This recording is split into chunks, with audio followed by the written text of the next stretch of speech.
Asal mula suku Simalungun. Kisah dari Provinsi Sumatera Utara. Suku Simalungun atau lazim disebut Batak Simalungun adalah salah satu suku yang berada di Kabupaten Simalungun, Provinsi Sumatera Utara. Sepanjang sejarahnya, suku ini memiliki beberapa kerajaan. Sedangkan marga asli penduduk Simalungun adalah Damanik dan 3 marga pendatang yaitu Saragi, Sinaga, dan Purba. Suku Simalungun menggunakan bahasa Simalungun yang disebut Hata Simalungun sebagai bahasa ibu mereka. Selain itu, suku Simalungun juga memiliki aksara yang disebut aksara Surat Sisapuluh Siah yang terdiri dari 19 huruf. Konon, asal-usul suku Simalungun memiliki kisah tersendiri yang masyhur di masyarakat setempat. Dahulu kala, di wilayah Kampung Nagur, Sumatera Utara, terdapat sebuah kerajaan kecil bernama Kerajaan Tanah Jawo. Raja yang adil dan bijaksana memimpin kerajaan bermarga Sinaga. Raja ini didampingi sejumlah hulu balang yang tangguh dan setia sehingga kerajaannya aman dan tentram. Di luar Kampung Nagur, terdapat 2 kerajaan suku Batak yang beda marga, yaitu Kerajaan Silo dari marga Purba dan Kerajaan Raya dari marga Saragi. Meski beda marga, kedua kerajaan ini menjalin hubungan persahabatan dengan Kerajaan Nagur. Rakyat di 3 kerajaan itu hidup rukun dan makmur karena dipimpin oleh raja-raja yang adil dan bijaksana. Pada waktu tertentu, ketiga raja sering mengadakan pertemuan secara bergantian. Mereka bersepakat untuk saling mendukung. Terlebih beberapa kali serangan dari kerajaan lain datang silih berganti. Bagaimanapun kita harus bersatu. Kita harus saling mendukung.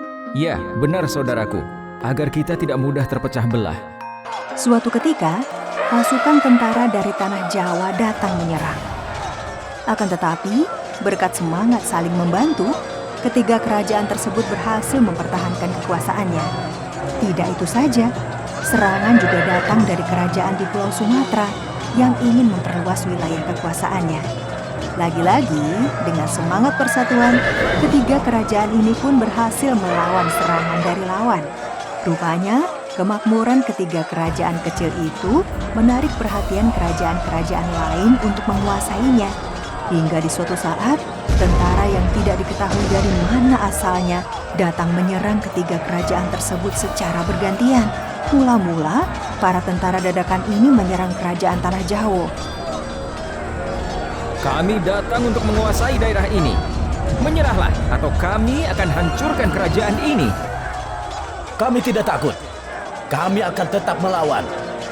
Maka terjadilah pertempuran hebat. Namun mendapat serangan bertubi-tubi dan mendadak, kerajaan Tanah Jawo akhirnya kalah dan menyerah. Para tentara meneruskan serangannya menuju kerajaan Silo dan kerajaan Raya. Kedua kerajaan ini pun dengan mudah ditaklukkan. Ketiga kerajaan tersebut akhirnya takluk juga. Serangan mendadak itu membuat ketiga raja terpaksa menyelamatkan diri masing-masing. Hal yang sama terjadi pula pada rakyat yang lari tunggang langgang menghindari serangan musuh. Mereka meninggalkan wilayah itu secara berkelompok dengan membawa sedikit bekal yang tersisa. Selama masa pelarian, mereka juga harus berpindah-pindah tempat untuk menghindari kejaran musuh. Kehidupan para pengungsi tersebut sangat menderita. Mereka dilanda kelaparan dan terserang berbagai macam penyakit. Untuk bertahan hidup, mereka mencari tempat tinggal baru yang dirasa aman. Setelah lama mengungsi dari satu tempat ke tempat lain, sekelompok pengungsi dari Kampung Nagur menemukan tanah Sahili Misir yang dirasa aman. Tempat yang kini dikenal sebagai Pulau Samosir, yaitu sebuah pulau yang terletak di tengah-tengah Danau Toba. Disitulah mereka menetap dan hidup bersama. Untuk mencukupi kebutuhan hidupnya, mereka mencari ikan dan membuka ladang untuk bercocok tanam. Setelah sekian lama menetap di pulau itu, hidup mereka pun mulai tertata. Bahkan mereka telah memiliki anak cucu. Meski demikian, mereka sering merasa rindu dengan kampung halaman di Kampung Nagur. Mereka akhirnya mengadakan musyawarah. Bapak-bapak dan ibu-ibu, siapa di antara kalian yang ingin kembali ke kampung Nagur? Mendengar pertanyaan itu, sebagian dari peserta enggan untuk kembali ke kampung halaman mereka. Maaf bapak-bapak, kenapa kalian tidak mau ikut bersama kami? Apakah kalian tidak rindu kampung halaman? Maaf Tuan Sesepuh, sebenarnya kami pun sangat rindu pada kampung halaman. Tapi kami sudah merasa betah dan nyaman tinggal di pulau ini. Tempat ini sudah seperti kampung halaman sendiri. Lagi pula, siapa yang akan menjaga hewan ternak dan ladang-ladang jika semuanya ikut kembali ke kampung halaman? Iya, benar Tuan Sesepuh. Anak dan cucu kami pun merasa senang tinggal di pulau ini. Baiklah kalau begitu. Bagi yang ingin tetap tinggal di sini, aku harap kalian tetap merawat baik-baik tempat ini. Bagi yang ingin pulang ke kampung halaman, harap segera mempersiapkan segala sesuatunya. Para warga yang berkeinginan kembali ke kampung halaman segera mengadakan persiapan seperlunya. Mereka berangkat menuju kampung Nagur dengan dipimpin sesepuh kampung. Setelah berhari-hari menempuh perjalanan, mereka akhirnya tiba di kampung Nagur. Saat tiba di kampung halaman, beberapa warga terlihat menangis. Mereka teringat pada peristiwa yang menimpa kampung mereka dahulu. Rumah-rumah mereka telah tiada. Hanya tumbuhan semak belukar dan pepohonan yang terlihat tumbuh dengan subur. Sima Nalungun. Sejak itulah, kampung Nagur berubah nama menjadi Sima Nalungun, yang berarti daerah sunyi dan sepi. Lama-kelamaan, orang-orang menyebutnya Simalungun. Hingga saat ini, kata Simalungun tetap dipakai untuk menyebut nama Kabupaten Simalungun di Provinsi Sumatera Utara. Kini, kabupaten dengan semboyan Habonarondobona yang berarti kebenaran adalah pokok ini menjadi kabupaten yang luas dengan 32 kecamatan dan 413 desa dan kelurahan. Asal-usul kolam Sampuraga. Kisah dari Provinsi Sumatera Utara. Kolam Sampuraga merupakan salah satu tempat tujuan wisata yang terletak di Kabupaten Mandailing Natal, Provinsi Sumatera Utara. Kolam Sampuraga pun memiliki kisah asal-usulnya. Pada zaman dahulu kala, tersebutlah seorang pemuda bernama Sampuraga. Pemuda itu dikenal sangat rajin dan tekun. Karena tidak memiliki lahan sendiri, Sampuraga bekerja sebagai petani penggarap di sebuah ladang milik orang lain. Sampuraga hanya tinggal berdua dengan ibunya. Ayahnya sudah lama meninggal ketika Sampuraga masih kecil. Mereka berdua tinggal di sebuah gubuk yang sudah reot. Siang itu, hari sangat terik. Seperti biasanya, pemilik ladang datang membawakan makan siang untuk Sampuraga. Sampuraga, aku lihat kamu ini anak yang sangat rajin. Selain itu, kamu punya ketekunan dalam bekerja. Kalau boleh aku sarankan, kamu sebaiknya merantau ke daerah yang penduduknya hidup makmur. Apalagi usiamu saat ini masih sangat muda. Tapi apakah Tuan tahu daerah mana yang penduduknya hidup makmur? Tidak jauh dari sini ada daerah yang bernama Mandailing. Para penduduknya memiliki sawah dan ladang yang subur. Mereka juga bisa mendapatkan emas dengan cara mendulang di sungai. Selain subur, daerah itu juga dikenal kaya akan emas.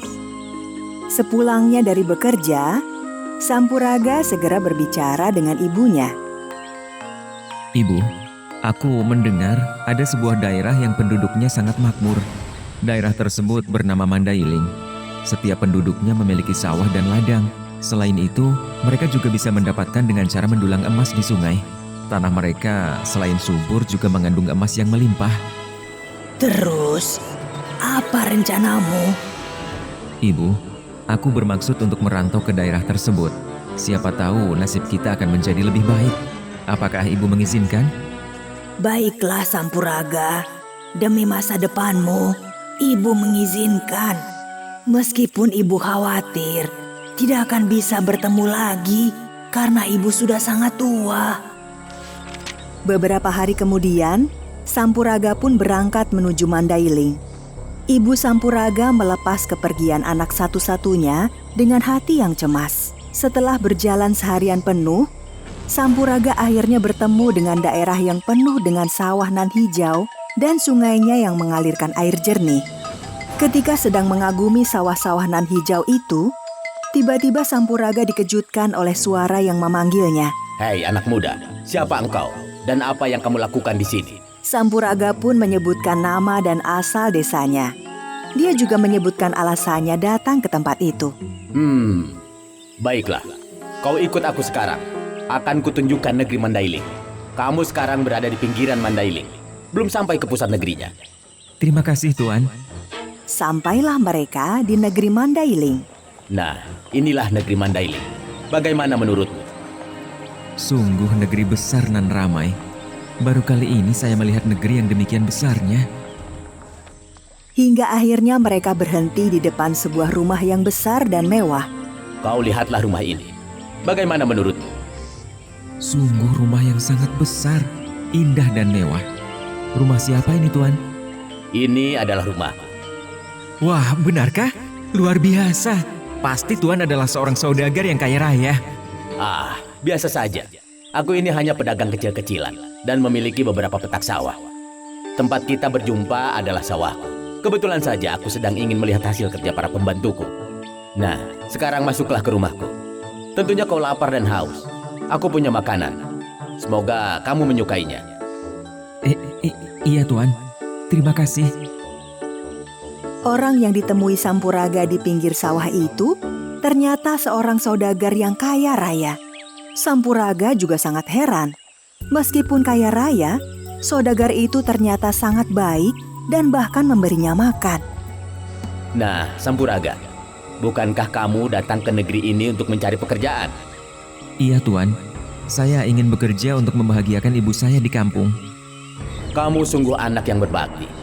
Bagaimana kalau kamu bekerja di tempatku ini? Wah, benarkah, Tuan? Tentu saja. Jika kamu rajin dan bisa dipercaya, aku tidak akan segan-segan menaikkan gajimu. Mulai hari itu, Sampuraga bekerja di rumah saudagar. Dia mengerjakan apa saja yang diperintahkan oleh saudagar, mulai dari membersihkan rumah hingga mencangkul sawah. Sampuraga bekerja sangat rajin dan tekun. Sampuraga, antarkan beberapa barang ini ke pedagang langganan di pasar. Jangan lupa, kamu minta uangnya sekalian. Baik, Tuan. Tuan, ini ada kiriman barang dari Tuan Saudagar. Oh iya, terima kasih. Ini sekalian aku titip uangnya. Sampaikan kepada Tuan Saudagar ya. Iya, Tuan. Akan saya sampaikan.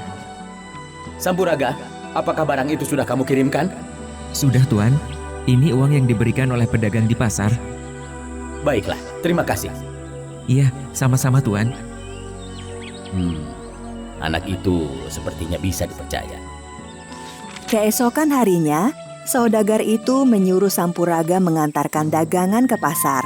Sampuraga ternyata memang bisa dipercaya. Sehingga sejak hari itu, Sampuraga memiliki tugas mengantarkan barang dagangan ke pasar. Sampuraga, kamu benar-benar pemuda yang rajin dan tekun. Selain itu, kamu juga bisa dipercaya. Nah, bagaimana kalau aku memberimu sejumlah uang untuk modal berdagang? Sampuraga tidak melewatkan kesempatan itu. Dia pun menerima bantuan modal dari saudagar yang digunakannya untuk berdagang di pasar. Usaha Sampuraga berkembang pesat. Keuletannya dalam berdagang membuatnya mampu mengembangkan dirinya menjadi pedagang besar. Dalam beberapa tahun saja, Sampuraga sudah mampu memiliki rumah besar meskipun tidak sebesar milik saudagar. Sampuraga, sungguh hasil kerja kerasmu tidak sia-sia. Sekarang kamu sudah memiliki rumah yang sangat bagus. Ini semua berkat bantuan dan bimbingan dari Tuan. Nah, ada hal penting yang akan aku sampaikan. Anakku hanya satu dan seorang perempuan. Bagaimana jika aku nikahkan kamu dengan anakku? Sampuraga pun menyetujui menikah dengan anak gadis saudagar. Hari pernikahan segera ditentukan.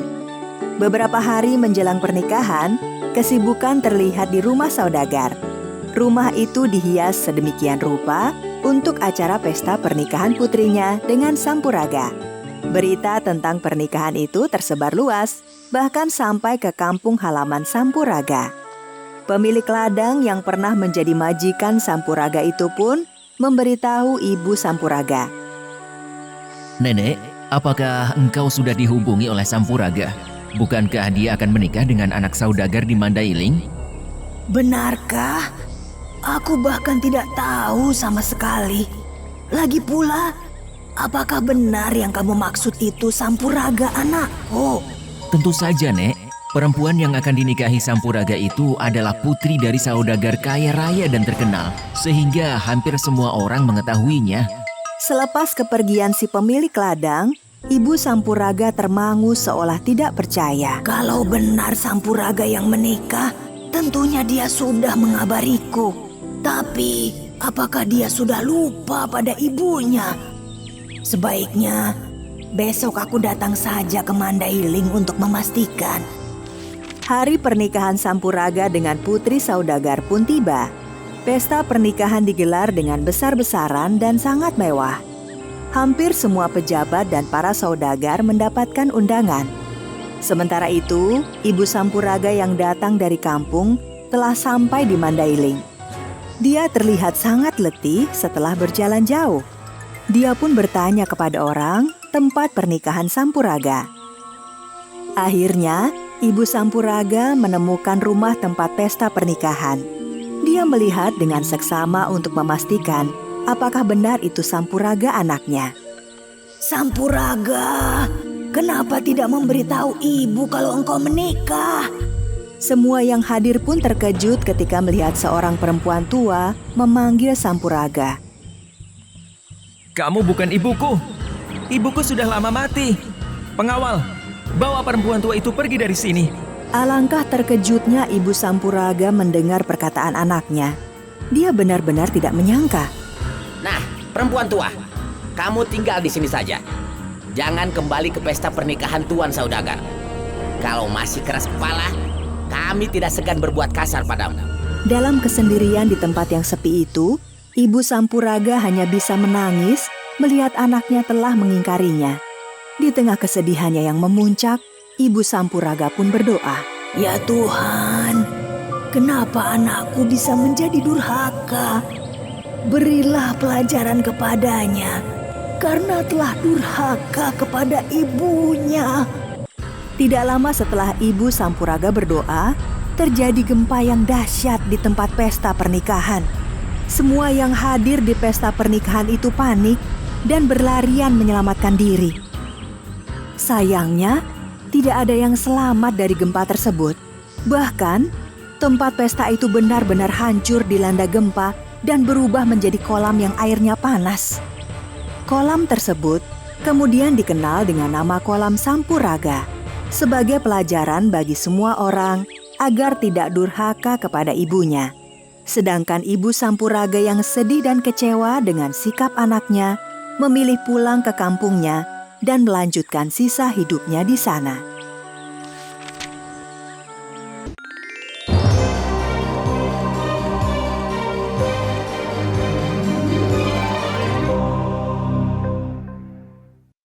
Hikayat Putri Hijau.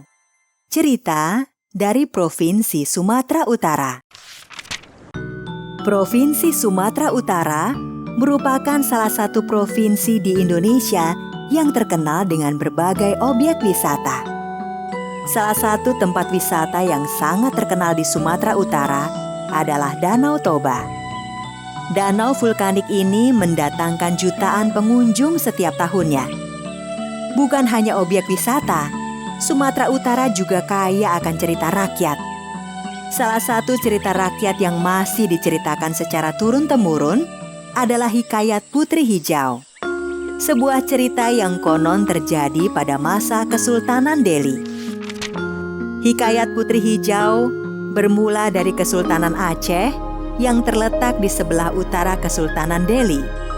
Ketika itu, Kesultanan Aceh memiliki armada angkatan laut yang sangat tangguh. Kekuatan militer Kesultanan Aceh merupakan salah satu yang terkuat di Nusantara. Sore itu, seperti biasanya, Sultan Aceh duduk beristirahat di taman istana. Meskipun disegani negara tetangganya, Sultan Aceh masih merasa belum lengkap menjadi pemimpin. Sultan Aceh masih belum menemukan sosok yang layak menjadi permaisurinya. Tiba-tiba saja, Sultan Aceh melihat sebuah cahaya hijau di langit. Cahaya hijau itu berasal dari sebelah selatan. Kalian berdua, selidiki asal-muasal cahaya hijau itu. Siap, Yang Mulia.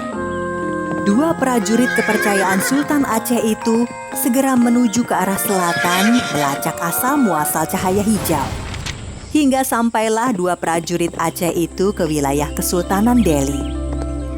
Sesampainya di wilayah Kesultanan Delhi, dua prajurit Aceh itu segera bertanya kepada seorang warga yang ditemuinya. Maaf Tuan, kami hendak bertanya.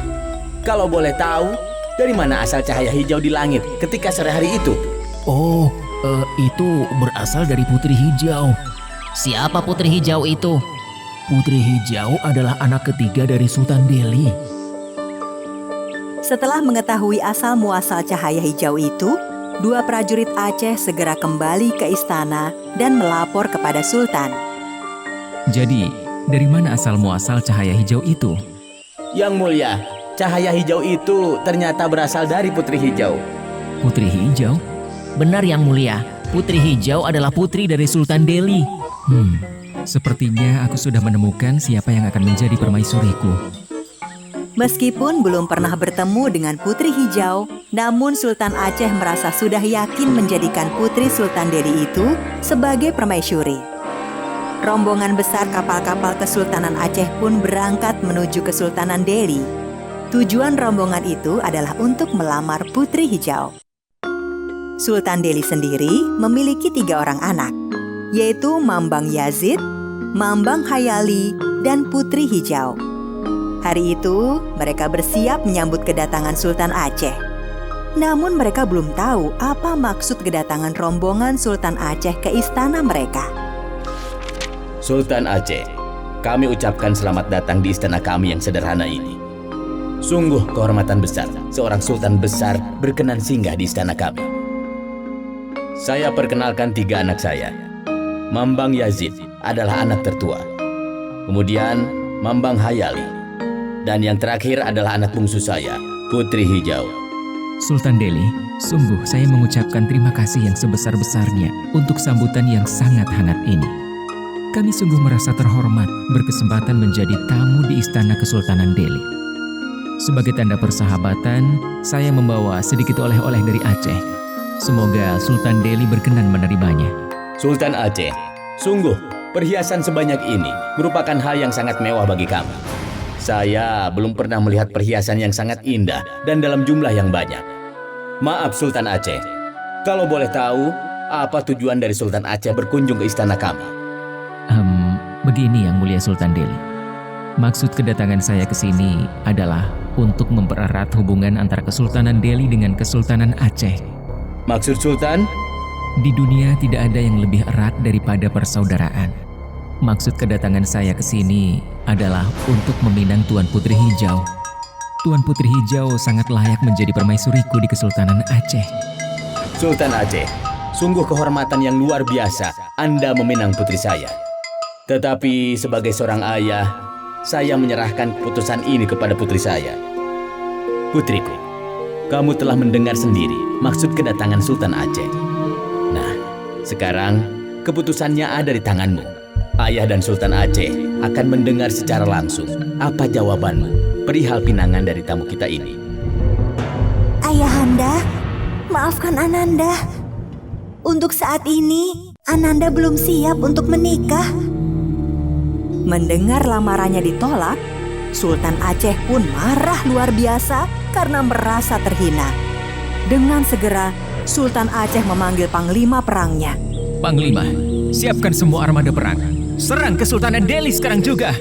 Siap, Yang Mulia. Perang pun pecah seketika. Tembakan meriam dari prajurit Aceh seolah tanpa henti menghujani benteng pertahanan Kesultanan Delhi. Benteng pertahanan Delhi tidak mampu bertahan lama. Pelan tapi pasti, para prajurit Aceh semakin mendekati benteng dan berhasil masuk.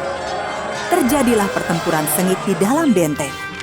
Sementara itu, di dalam istana Kesultanan Delhi, Anak-anakku, Sepertinya kita tidak bisa bertahan lebih lama lagi. Putriku, jika nanti kamu tertawan, mintalah agar dimasukkan ke dalam kotak kaca. Selain itu, mintalah 9 butir telur ayam dan segenggam beras. Nanti dalam perjalanan, dari atas kapal, panggillah nama kakakmu, Mambang Yazid, dan lemparkan telur serta beras itu ke dalam laut. Setelah berpesan kepada putrinya, Sultan Delhi pun menghilang entah kemana. Sedangkan Mambang Hayali memimpin prajurit Kesultanan Delhi bertahan menghadapi serbuan prajurit Aceh. Sedangkan Mambang Yazid pergi menuju ke arah laut. Akhirnya, Putri Hijau pun tertawan. Kakaknya, Mambang Hayali, tewas dalam pertempuran. Seperti pesan ayahnya, Putri Hijau meminta kotak kaca, 9 butir telur ayam, dan segenggam emas. Di Selat Malaka, dalam perjalanan menuju Aceh, tiba-tiba Putri Hijau keluar dari kotak kaca. Dilemparkannya telur-telur ayam dan segenggam beras ke dalam lautan. Mambang Yazid! Mambang Yazid!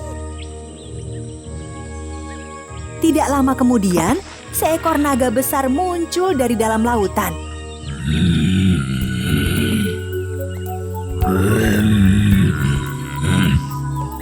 Sultan Aceh sangat terkejut, tidak hanya karena naga besar mendekati kapalnya, tetapi naga itu juga membawa Putri Hijau. Sang Sultan tidak bisa berbuat apa-apa untuk menghentikan naga yang membawa lari Putri Hijau. Sultan Aceh pun menyesal telah memaksa Putri Hijau menjadi permaisurinya.